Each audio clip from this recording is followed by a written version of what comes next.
passeport ekiti na 85 $. Nayebi toso za courant ya nouvelle wala. Maman, passeport ekiti na 85 $. Poto kende wana. Hein? Passeport ekiti na 85 $. Poto kende wana. Alors bozo benga na biso na kana ipo bozo ko charge ba congolais te leke belé. Pas ipo tozo kende kuna bazo boma biso ba otia biso batonga mabe tozo kufa. Hein? Botika na marché wana. Eza likambo te to luka passeport ekita te. Souci na biso nde hein? Fufu ekita. Fufu ekita, loso ekita, map ekita, transport ekita, to na facilité ya kolia. Lelo passeport ekiti. Est-ce que Mouto a na bandi ya kati kuna? Aza na idée ya kotambola na passeport? Aza na idée ya voyager? Est-ce que aza na mbongo ya commerce? Oyo ke soma biloko même na Turquie. Ezali boti ko distraire biso. Bozong sa passeport na prix nango normal. Poto okay na biso te.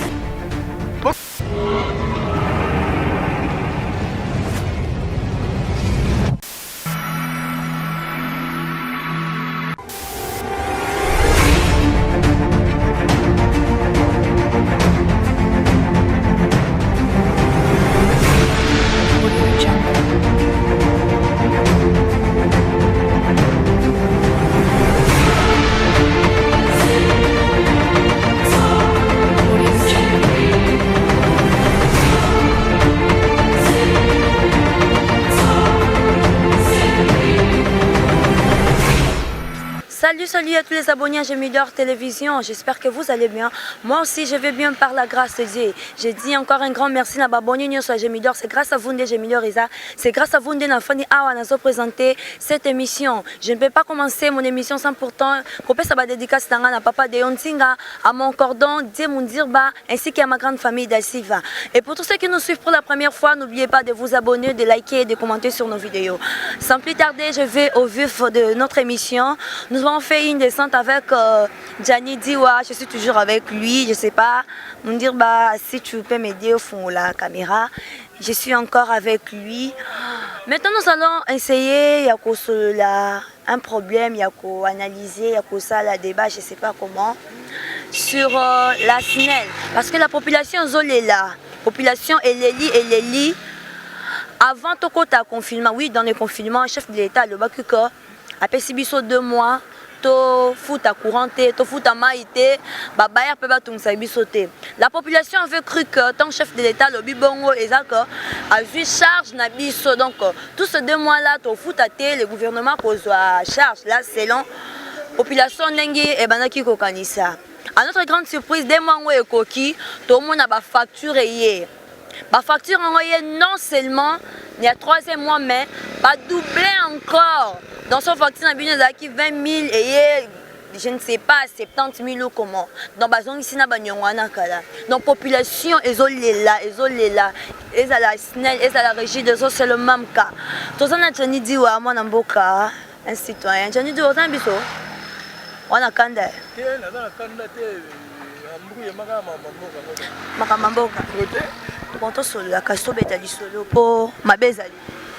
Bon, naza na kandate ezaka mbrouillement ya mamboko yo ndengo utolo basiko yo kotala boye nga na kamu eponga pe na yebeki ke courant mai ba pesaki biso ngo fele pas chef de l'État par rapport au ndenge virus ezalaki ko travailler alors que moyen musu ezalaki te on a longola na nekoti po ba congolais pe ba monanga ba comprendre face ba congolais bolimbisa donc alors boule nanga ezalaki ke ndenge virus ezalaki. Alors, chef de l'État Félix Antoine Tshisekedi de Chilombo va benga béton. Après ça qui biso maïna courant au félé pendant 2 mois, n'engue virus ezalaki. Mais na kamwe or que déginde ba défi ça qui biso. Or que na regretté, y a un moni lelo et d'autres mois désordre, ba tutu bazo yima. Non, chef de l'État pesa qui biso félé.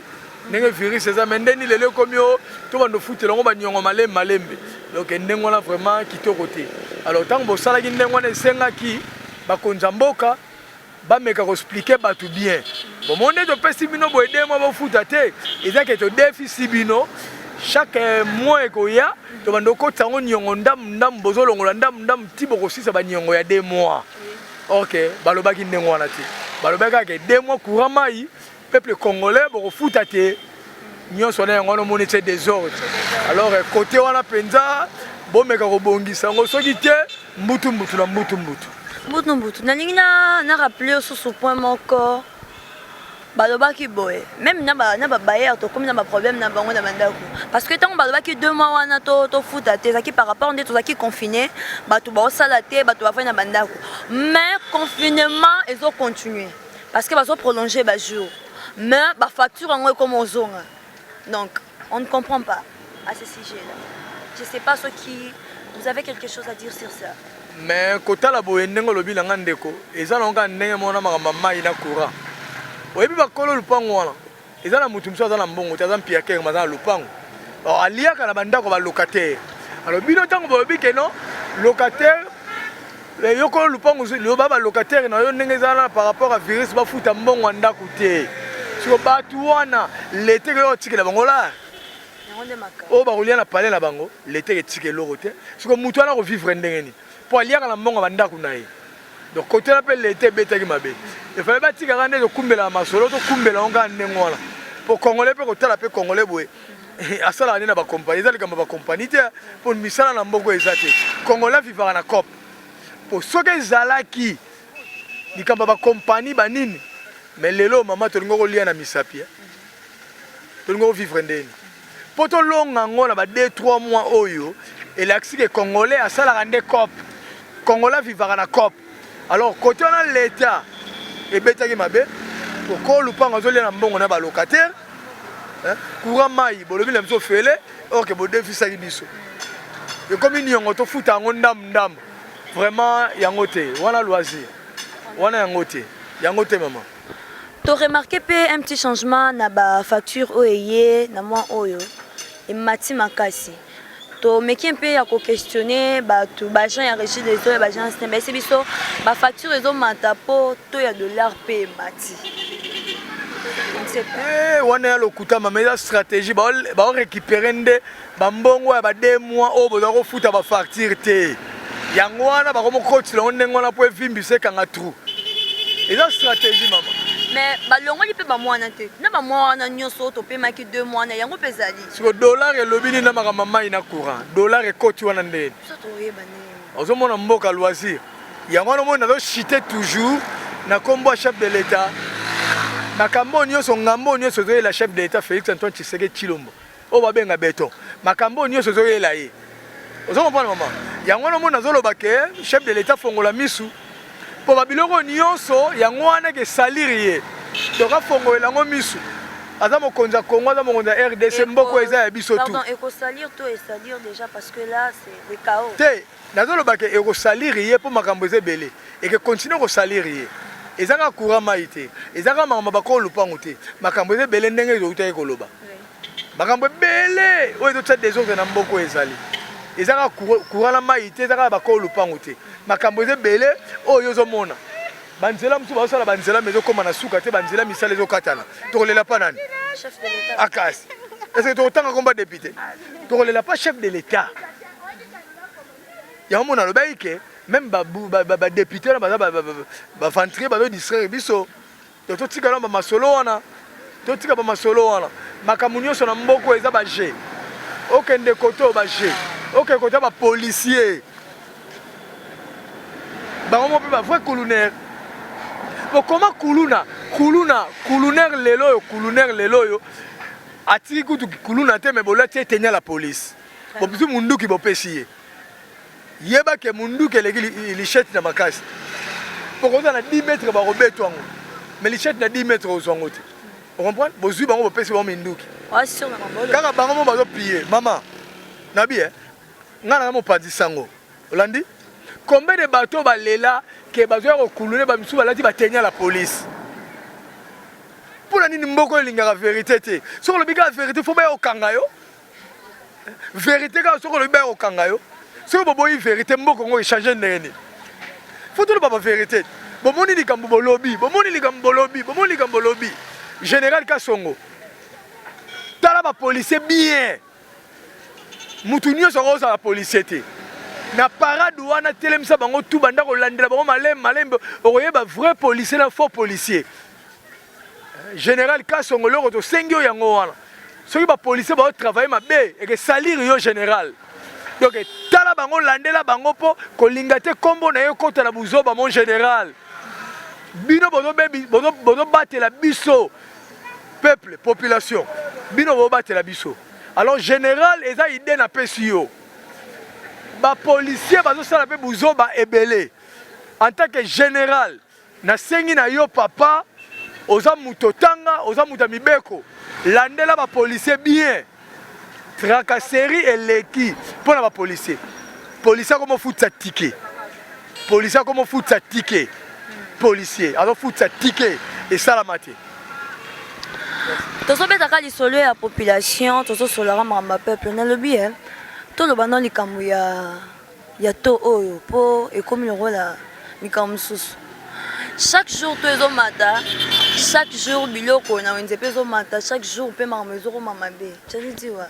toni tosilisa na biso mpo nayoka sur ça maman eza nini yango na Congo tokomozwa dollar danger na mboka na biso franc congolais tikali nsima tozoloka exemple lokwa na Angola kuna baboyi na bango masola dollar bapesi mbongo na bango valeur na minito na Angola fo lia nde mbongo na bango mais biso na Congo bozwa dollar lokola franc congolais tokomo vivre na taux ya dollar parce que dollar wana pas na biso saini est-ce que kuna na ba mairie na États-Unis kuna bangozwa franc congolais bapesa ngo valeur tala buzoba na biso ba congolais pas ezouta mbongo bapaya bapesa ngo valeur koleka mbongo na bino ezalaka te tolongo na esprit wana ya dollar tolongo l'esprit wana ya dollar topesa franc congolais biso valeur vous comprenez et ça c'est que l'euro est mata pour dollar est mati dollar eza nini na mboko oyo yango mona lobaki l'euro mona bandeli eza erreur ya bakonza mboko ba diriger mboka na biso erreur yango wana mukolo ba kopesa franc congolais valeur maman dollar eza l'euro te ezaka papier ndenge mona papier ba sali franc congolais différence eza te eza papier mbongo. Vous comprenez? Alors, Kandeleki, alors, Bakonzamboka, Bopesa franc congolais, na biso valeur. Yangonde likambo. Botika aux dollars, botika la première position. Vous comprenez?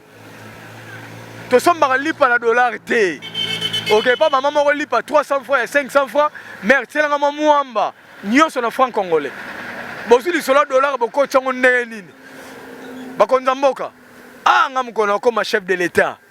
Congolais au CP là. Tokomi na suka ya émission na biso mot de la fin na yo par rapport à la situation oyo ya dossier auto partager qui a SNEL na régie des zones ainsi que baloyer et là on a le baka pa ya ba konzamboka boza na souci ya peuple congolais au bozo gérer pour bino ne bo gérer biso et ya butu ya moyi ezala bino ba konzi et là on tozo senga na bino et là on a la sengi na bino Jani di en tant que Congolais, en tant que Kinois. Bino ne bako sunga biso. Mukolo bino bako laksa ki mutema malamu na mboko yo Congo. Bondi melangai Congolais ko yina bino te, Congolais ko sepela na bino bako sala malamu. Mais na tango yo bozo sala kaka bien te na Congolais. C'est que to sepela na bino ta mukolo moko te. Toza na souci mboko yo. Bon, on a makambo wana mutu alobi vérité mo boye bokangi ye elobi eloko te mutu alobi vérité mo boye botyele poso bobomi ye elobi eloko te même obomi nga lelo lobi yo kokufa elobi nango eloko te bolukaka barankine te po lelo yo kokufa bana na yo otiki bango na problème donc bosalaka malamu na mokili po bana na bino mpe lisolo histoire ya papa na bango etikala epa na bino mais soki bosalaka be na mokili bana na bino baza bafamille na bino bazali. Un jour yo kozala te sort na bango kezala nini boyeba ke loko wana te bozala na motema ya mawa bozo nyokola bato te maman Kandeleki avant de quitter l'émission nalingaki nabite ce qu'on a au courant passeport ekiti na $85 nabite ce au courant ya nouvelle wana maman passeport ekiti na $85 poto kende wapi. Hein? Passeport qui tient à $85. Poto kende wapi. Alors bozo benga na biso na kana ipo bozo ko charge ba congolais te to leke belé. Pa ipo tozo kende kuna bozo boma biso ba tiam so ba tonga mabe tozo kufa. hein botika na baje wana eza likambo te toluka passeport ekita te susi na biso nde fufu ekita loso ekita map ekita transport ekita toza na facilité ya kolia lelo passeport ekiti eske mutu aza na banli ya kati kuna aza na idée ya kotambola na passeport aza na idée ya kovoyager eske aza na mbongo ya commerce oyo akesoma biloko même na Turquie ezali boti ko distraire biso bozongisa passeport na prix nango normal po tokende na biso te bokitisa fufu bokitisa biso fufu na loso ekita toza na facilité bana bamela ntina ntongo miliki linzanza miliki ekita plateau maki toza na facilité okalinga maki na ntongo mpo bana badéjeuner kitoko comment un congolais azo déjeuner na 15 heures bazolia na 22 heures bana déjà balali mwasi azolamba 20 heures biloko ebele balambisa bana bolamuka bolia estce akolia avec appétit distraction na mboka oyo nazoloba vérité mpo bokosala nge eloko te naza congolais na kotika na congolais boti kodistraire biso mama passeport etali biso te bokitisa de sac ya fufu bana balia batonda yango nde likambo antikore ezala makasi nde alia soki mutu alie bien te obimi ndako na nzala partout na Congo solo na solo soko lie bien te solo kezwa place lobi nango ozwi malade typhoïde na malaria tobosana yango totieka virus liboso bongo typhoïde na malaria mpo na salite eza na mboka oyo ngungi nde ngungi solo nde solo kokamwa. Ah oui, tokomi na suka ya émission na biso. Merci mingi na abonné à Gemidor Télévision. N'oubliez pas de vous abonner. Dédicace na papa de Ondinga, mon cordeau de Mundirba, ma grande famille.